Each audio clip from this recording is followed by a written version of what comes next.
안녕하세요. 정치를 쉽게풉니다. 정치의 쉽단! 최근 뉴스타파가 공개한 정영학 녹취록을 통해서 검찰, 경찰, 언론, 성남시 공무원, 성남시 의회 등 모든 관계자들이 대장동 일당으로부터 돈을 받거나 그들의 로비가 먹혔다는 것이 드러났습니다. 여기에는 모두가 박살나고 있지만 이재명만 살아남고 있는 이유가 나와 있습니다. 그 이유는 이거죠. 이재명은 대장동 일당을 매우 싫어했다. 그래서 그들은 다른 로비 대상 뒤에 숨었다. 그걸 이재명은 몰랐다고 정영학 녹취록은 말하고 있습니다. 동시에 정영학 녹취록과 현 검찰의 기소 내용들이 서로 앞뒤가 맞지 않아서 정치 검찰의 표적 수사임을 드러내고 있습니다. 자, 그러면 이 대장동 일당이 이 사업을 추진하기 위해 전방위적인 로비를 펼쳤던 정영학 녹취록의 전반부, 그러니까 2012년부터 2014년까지의 내용을 자세히 살펴보고 이 사업의 수익을 나누고 있는 후반부 2019년부터 2021년의 내용을 개괄적으로 짚어보겠습니다. 참고로 뉴스타파는 정영학 녹취록 1300페이지를 5개 PDF 파일로 만들어서 공개했습니다. 여기서 제가 인용하고 있는 것에 번호를 붙여놨습니다. 예를 들어서 1-105라고 한다면 첫 번째 파일에 105페이지에 해당 내용이 있다는 얘기입니다. 제가 드리는 말씀이 의문이 드시면 직접 다운받아 확인하시면 되겠습니다. 자, 정영학 녹취록의 시작은 대장동 일당이 검찰이라는 근원적인 힘을 가지고 있다. 김만배가 검찰을 꽉 잡고 있다는 얘기로 시작됩니다. 그리고 대장동 일당은 이재명 성남시장의 민관 결합개발을 지지합니다. 여기서 민관 결합개발이라고 하는 것은 대장동 개발로 얻은 개발 이익금으로 분당 수정구 1공단의 공원을 조성하자는 겁니다. 그러니까 민간업자들을 참여시켜서 아파트 지역 공공이익을 창출하자 이거예요. 여기에 새누리당 신영수가 반대하자 그들은 욕을 합니다. 그러니까 대장동을 민간 개발해야 한다는 국힘 신영수가 있고 민관 결합 개발하자는 이재명 성남시장이 대립하고 있는 가운데 자신들에게는 검찰이라는 근원적 힘도 있고 해당 지역의 국회의원 김태년 보좌관도 잘 알고 있고 성남시 의회는 물론 이재명 밑에서 일하는 유동규까지 로비를 해놨기 때문에 이재명 시장의 방식을 지지한다는 겁니다. 그런데 신영수가 반대하는 힘이 굉장히 세다. 그런 바람에 지금 완전히 홀딩 상태라고 걱정을 합니다. 그래서 우리의 돈을 받은 사람들을 통해서 이재명의 민관 결합개발 추진을 측면 지원하자고 결의합니다. 그리고 유동규가 남욱을 만나 3억 원을 요구합니다. 그러면서 내가 다 해결해줄게. 내가 크는데 필요하다. 내가 배팅을 좀 해야 될 때가 있다고 합니다. 그러면서 한다는 말이 이거는 2층 이재명 시장이 알아서는 안 되고 그 다음에 너 말고는 네 부인, 그 남욱의 부인이 MBC 전 기자죠. 네 부인도 알아서 안 되고 우리 둘만 평생 가지고 가자라고 하더라. 그러면서 남욱이 유동규한테 묻습니다. 시장님이 진짜 왜 이렇게 싫어하세요? 그랬더니 졸라 싫어하지 니네 라고 말합니다. 그러니까 유동규는 이재명이 절대 모르게 뇌물을 달라고 요구했고 이재명은 대장동 일당을 매우 싫어했다. 자, 그리고 김만배가 이런 말을 합니다. 동규는 한 1000억 정도 남는 구조를 짜고 있어. 한 2000억 정도? 그리고 남욱은 유동규를 만나고 그 대화 내용을 이렇게 전합니다. 자, 유동규가 이렇게 말했다는 겁니다. 내가 시장님을 설득할 수 있고 어쨌든 그 부분에 대해서 내가 결정할 문제가 아니냐. 최종적으로 걱정하지 마라. 형 믿어라. 저쪽은 무조건 수용할 거다. 1공단은 무조건 수용할 거다. 자, 여기서 1공단 수용이라고 하는 것은 민관 결합개발을 의미하는 거죠. 결국 내가 민관 결합개발이라는 명분 있는 설계를 했으니까 이재명도 설득시킬 수 있고 잘 진행될 거야 라고 호언장담했다는 거죠. 그러자 남욱이 유동규에게 우리 대장동 멤버들이 이렇게 대단합니다 라고 하면서 김만배는 검찰을 꽉 잡고 있고 정영학은 경험이 많고 정재창이라는 사람은 경찰을 꽉 잡고 있어 믿으세요 라고 말합니다. 그러자 유동규는 이렇게 말합니다. 시장님 선거를 어떻게 우리가 당선시킬 거냐에 너랑 나는 거기에 포커스를 맞춰야 한다. 그 다음에 은밀하게 선관위 쪽 라인을 좀 대봐라. 선관위 쪽 라인을 하나 갖고 있어라. 그래서 결국은 내가 이거 다 남욱이 한 겁니다 시장님. 이렇게까지 했습니다 시장님 라고 할 만큼 하면 너 절대 안 죽일 거니까 걱정하지 마. 형이 다 해놓을 테니까 검찰 라인은 만배형 쪽 인맥으로 케어를 하고 은밀하게 선관위 쪽 사람 하나만 붙여놔봐. 그래갖고 결정되는 순간 딱 해갖고 절대 시장님이 배신 못하게끔 나도 만들 테니까. 이렇게 유동규가 말했다고 남욱이 전하면서 남욱은 그 유동규와의 만남을 이렇게 소회합니다. 이제는 본인 사업이야. 대장동은 본인 사업이 됐어. 그러니까 유동규는 2013년부터 호가호위를 하면서 대장동 일당과 깊숙하게 유착을 했던 겁니다. 그러면서 이재명의 약점을 틀어주려고 시도했다. 그리고 이후 유동규는 이런 요구를 합니다. 야, 대장동은 네 마음대로 해. 그냥 원하는 대로 해. 저기 돈이나 좀 만들어줘.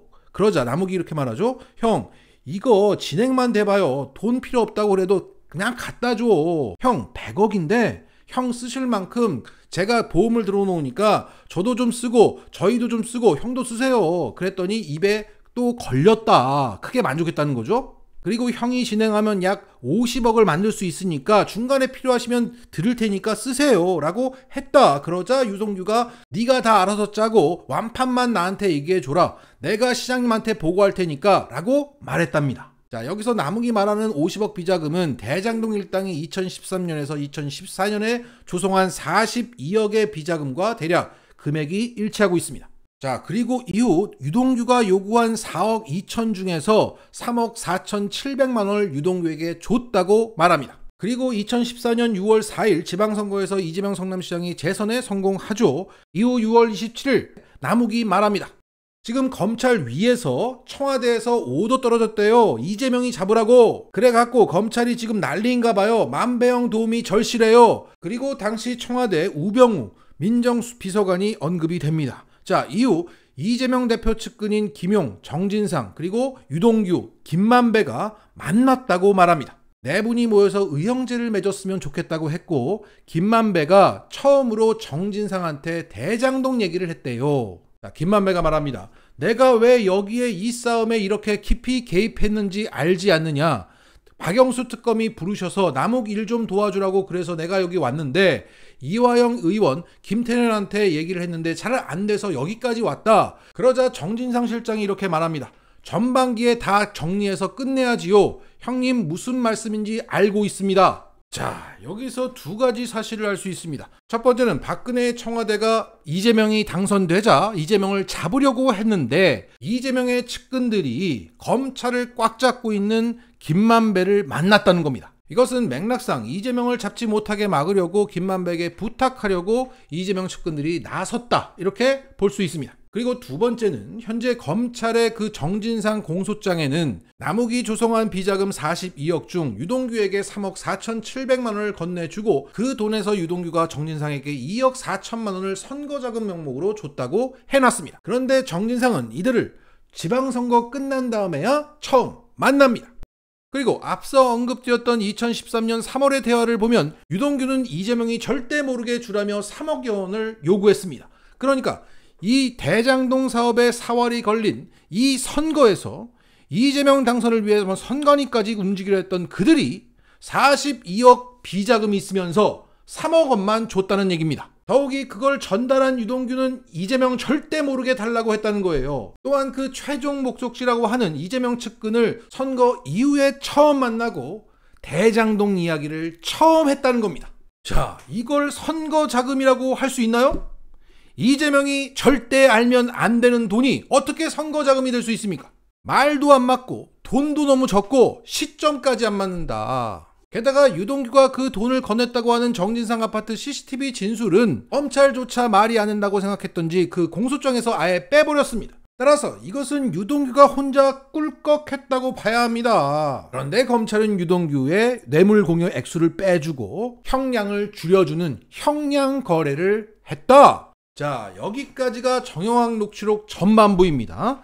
이후 2015년부터 2018년까지 그 걸어다니는 녹음기라고 할 수 있는 정영학이 분명 녹취를 했을 것인데 이 부분은 아직 드러나지 않고 있습니다. 그리고 2019년부터 녹취된 정영학 녹취록의 후반부가 시작됩니다. 자, MBC 보도에 따르면 그 핵심이 되는 428억 원을 이재명 측에 주기로 했다는 그 약정했다는 그 내용은 전혀 없었다고 합니다. 총 21번이 언급되는데 수익 배분 등 돈과 관련된 언급은 없었다고 합니다. 그리고 김만배는 유동규 본인이 600억만 가져간다고 해서 700억 준다고 했다고 말하면서 그 천화동인 실소유주가 유동규라고 지목합니다. 자, 상식적으로 유동규라는 공무원이 뭐라고 700억이나 주겠어 라는 생각이 들 수 있습니다. 그런데 2013년 당시 대장동 일당은 이게 1,000억 원에서 2,000억 정도 남길 사업이라고 예상을 했고 유동규에게 10%에 해당하는 100억 원을 약속했습니다. 이후 수년이 지나고 그들의 수익은 4배에서 5배 이상 예상되었습니다. 여기에 정영학은 그 천화동인 1호에 나온 그 700억에서 세금 떼고 못 떼고 하니까 428억이 남는다고 계산합니다. 결국 이 사업 전에 100억을 약속받았던 유동규는 사업 이후에 수익에 비례해서 10% 정도로 보이는 400억 정도를 챙기려 했던 겁니다. 그러니까 천화동인 1호의 실소유주는 유동규입니다. 그리고 2020년 3월 김만배는 이렇게 회상합니다. 옛날에 이재명 시장이 남욱이나 시행업자들 걸 뺏어서 MDM하고 호반건설하고 공동 컨소시엄 본인이 있으니까 해라 이렇게 된 거야. 그래서 이게 시작이 된 거야. 그런데 이거를 우리가 뺏어 갈지 이재명이도 몰랐고 호반건설도 몰랐고 MDM도 몰랐어. 우리 거를 뺏어야지 라고 그랬는데 뺏긴 거야. 그러면서 지들끼리 웃는 대목이 나옵니다. 그러니까 뒤에 자신들이 숨어있는 사실을 이재명은 몰랐다고 김만배가 회상했던 겁니다. 자, 정리하겠습니다. 찜찜한 구석은 있습니다. 2014년 6월 이재명 측근들이 왜 김만배를 만난 것이냐? 혹시 이재명 측근들이 박근혜 청와대로부터 이재명을 지키기 위해서 나선 게 아니냐는 의구심은 남습니다. 그럼에도 불구하고 분명한 사실은 이재명은 대장동 일당을 매우 싫어했다. 그래서 그들은 뒤에 숨었다. 그걸 이재명은 몰랐다는 겁니다. 그리고 현재 검찰의 공소장이 무너졌다는 겁니다. 2014년 그 3억 5천도 그 이후에 428억도 모두 유동규의 몫이 맞다. 그런데 그걸 검찰은 앞뒤가 맞지 않는 논리로 이재명 선거 자금으로 둔갑시켰던 겁니다. 현재 검찰은 이 정영학 녹취록 공개 이후 당황하는 모습이 역력해 보입니다. 반박하는 논리가 언론을 통해서 나오지 않고 있기 때문입니다. 그래서 언론들도 이 대장동 관련해서 조용합니다. 물론 조선일보는 정영학 녹취록에 나오는 수원파 조폭 얘기를 키워서 맥락을 다루지 않고 부분만 따와서 제목 장사를 하고 있습니다. 그리고 SBS 등의 언론들은 대장동에서 방향을 틀어 쌍방울 김성태를 떠들고 있습니다. 자, 정영학 녹취록의 이 거대한 맥락을 돈을 받고 구라쳐왔던 그들은 넘을 수 없습니다. 돈을 받은 검찰이 수사하고 돈을 받은 언론이 기사 쓰고 돈을 받은 국힘이 난리쳤지만 이재명은 돈을 받지 않았다. 그래서 이 욕망의 대장동에서 모두가 박살나고 있지만 지금 이재명만 유일하게 죽지 않고 서 있다. 마치겠습니다.